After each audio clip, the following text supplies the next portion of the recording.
Hey troops, it's Roy from the Geeks Adventures. Woohoo! So, what do you do for a special Halloween thing, huh? Well, how about talk about our favorite Uncle Stevie, Stephen King.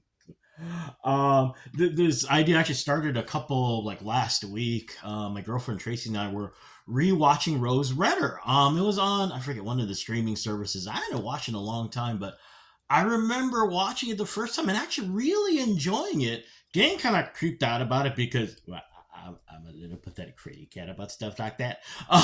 Um, and also the fact that you don't afford network stuff. Yeah. So I thought, hey, Uncle Stevie. And in high school, I became a fan. So anyway, gonna go over a combination of movies and films, or ones that were adapted. This is not a top list or anything. This is just stuff that I just liked and was fun. And actually, since we talk about Rose Redder, let's start with actually two. Rose Redder. Excuse me, I keep saying that. Rose Red and 1408. And you're going, they're both kind of different. They're kind of similar in that they're both about people investigating paranormal events. Of course, you got the basically a take on the Winchester House and an investigation by a skeptic in a hotel room. And of course, the big question, what could possibly go wrong when you go into a haunted area? In the case of both of these, everything goes wrong. Like I said, the differences, of course, are you got a whole bunch of people who are into the paranormal, and actually even further than that, a whole bunch of people who are paranormal magnets of paranormal energy. And on the flip side, you got John Cusack who's going playing actually the playing the role of the amazing Randy, and you're anyone who's younger than 30 going, amazing who? Way back in the day, Amazing Randy was a magician, was very good at it, back in the old David Copperfield days, yada yada yada. He was a skeptic, and he put up like I'm gonna say it was like a bounty. He basically said, look, if you got something that I cannot debunk, you get $100,000. It was a nice ton of money. But anyway, so here we go. John Cusack is the skeptic. Room 1408 in this notorious hotel room. And Nick Fury, Samuel L. Jackson, the manager of the hotel, going, look, not playing. And of course, on the opposite side, a whole bunch of psychics being recruited by one very overzealous professor in the paranormal and the owner of the house, Rose Red. Lots and lots of tip of the hat to the Winchester House. The really cool thing about this one, this was a TV miniseries, and you're thinking, ooh, this was creepy. Okay, not as creepy as it could be on the big screen in the movie theater, of course, but for something on broadcast TV, it was really creepy. Very well done. Lots of wonderful practical effects.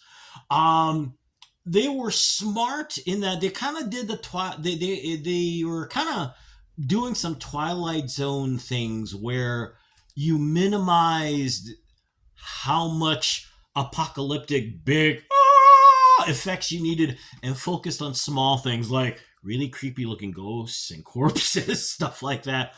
Little funky tricks like the notorious what's that moving under the bed sheet that are still creepy as heck. And as you can see, both of these are available on DVD. This is on streaming. I forget which streaming service. I'm sorry. I think Hulu, but it is out there. This I don't know. So keep your eyes open. But in the end, both, like I said, the fun part is that moment of you're doing an investigation. And, we've all seen Ghost Hunters or whatever, where, it's literally something's going to happen, right? No, that was pipes. That was just a random shadow. Okay, that was weird. The next thing is actually a short story. It's a Stephen King short story from Nightmares and Dreamscapes. It is a short story, Dolan's Cadillac. Now, and of course, Uncle Stevie is well known for all these supernatural horror stuff.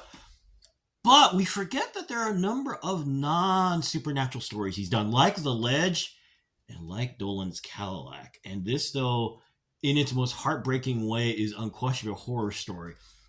It's about a guy. Is it his fiance or his wife? Anyway, was going to be a witness against his mob boss, and of course, being the witness, she became a target and was killed. And of course, being a mob boss, had to gloat about it. So this guy, her widow, decided to exact his revenge. And the reason it's called Dolan's Cadillac is because the mob boss, was it once a year, hates flying, so he drives from California, I think, to Las Vegas to go to, he does his little thing every year like clockwork. So he comes up with a plan that he is going to create a trap on this desolate highway. Because, he's driving to Vegas. There is a ton of desert and nothing. So he comes up with the idea of going to create this trap for his car, his driver, in the middle of nowhere. Everyone, how? This guy's just a normal, I believe he's a teacher. And the plan he comes up with is he's going to build back in the day, it's called a tiger trap. You build a giant pit and you fall inside. Yeah. He's building one in the middle of the desert on a giant road. Yeah.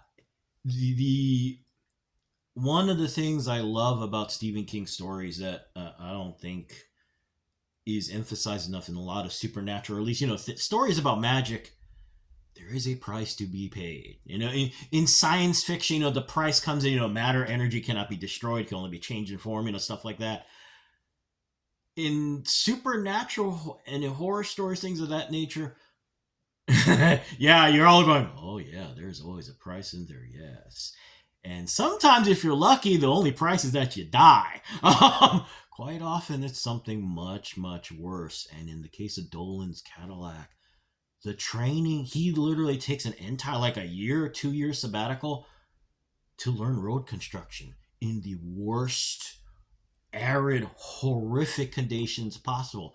This dude is a tiny guy. So as he's basically literally torturing himself to death, learning how to run the equipment, to put asphalt, all these guys, they work there. And at first they're like, dude, man, you're out of your mind. But they notice that he's obsessed, driven. He's gone. And constantly, even, the foreman who's working with him is like, dude, look, quit. You're gonna die. But he keeps going. It's a heartbreaking thing to watch because what constantly drives him is his wife's death.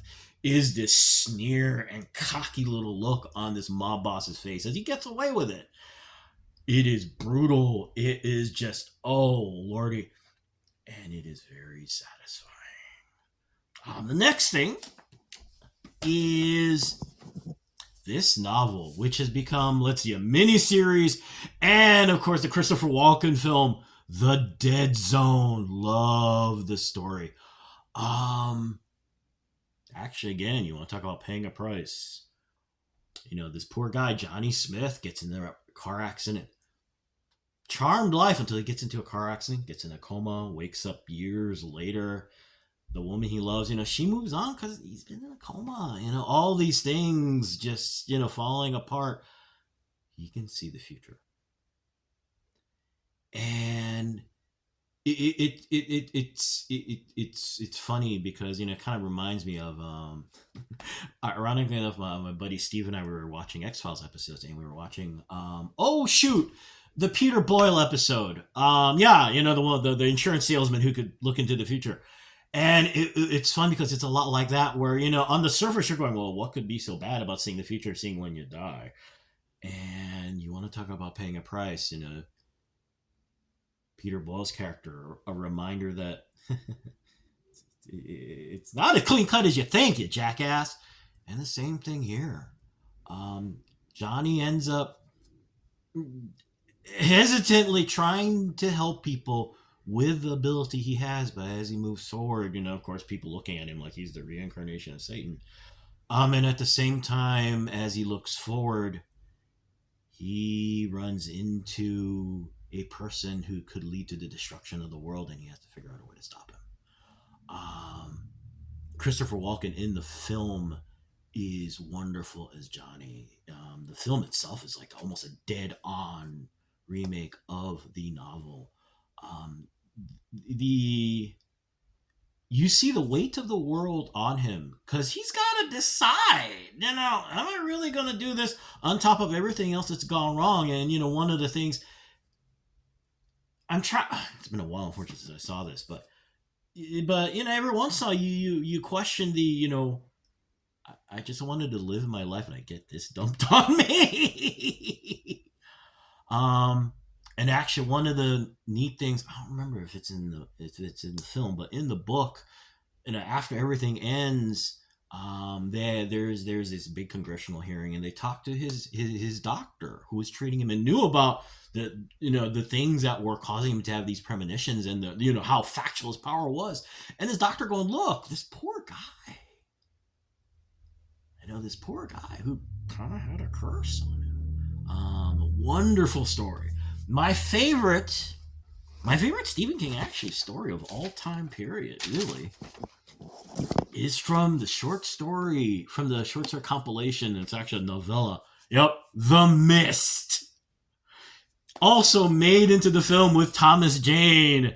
And you're going, isn't that the one where they changed the ending? Yes, the story's been out forever. Yes, the film's been out forever. So odds are you probably heard about it. But I ain't giving it away because that twist in the ending is like, oh, hell no. Love the story. This was one of the stories that got me sucked into Stephen King because it was a H.P. Lovecraft. For me, Stephen King horror stories kind of run into two things. There are the personal heartbreaking ones like Dolan's Cadillac, The Green Mile, The Dead Zone, and then you got the apocalyptic H.P. Lovecraft. We mainline in H.P. Lovecraft. We are doing bong hits of H.P. Lovecraft, and H.P. Lovecraft is going, Uncle Stevie, man. Oh, hell yeah.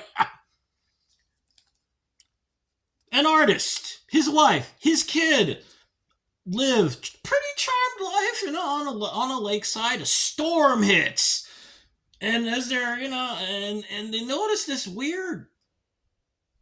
What is that? This weird look. We've all, we've all seen heavy fog, and of course, the natural kind of creepy feeling. Ooh, it's kind of spooky, but something else not quite right. But look. Everything, there's been a major storm. Look, we got to clean up. Main character and his son go into town to pick up supplies and get stuff. And everyone, of course, gathers there in town. And everyone's starting to notice, what's with this mist? Things go from just kind of weird to H.P. Lovecraft apocalypse really fast as the mist comes in. Envelop there. Everyone starts to gather in the local grocery store because everyone's trying to get stuff. And all of a sudden, people come running and screaming of things out in the mist. And of course, everyone's like, things! Everything start going wrong when bodies start coming in, when things start hitting the giant glass of the supermarket. And it becomes a last stand.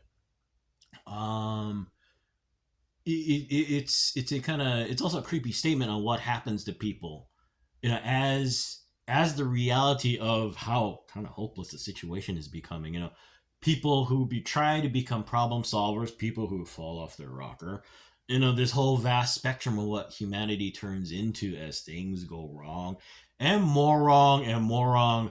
And then because this is a Stephen King horror story, exponentially go wrong. As you discover that, the things in the mist, as bad as you think they are, they're a lot worse. Remember, H.P.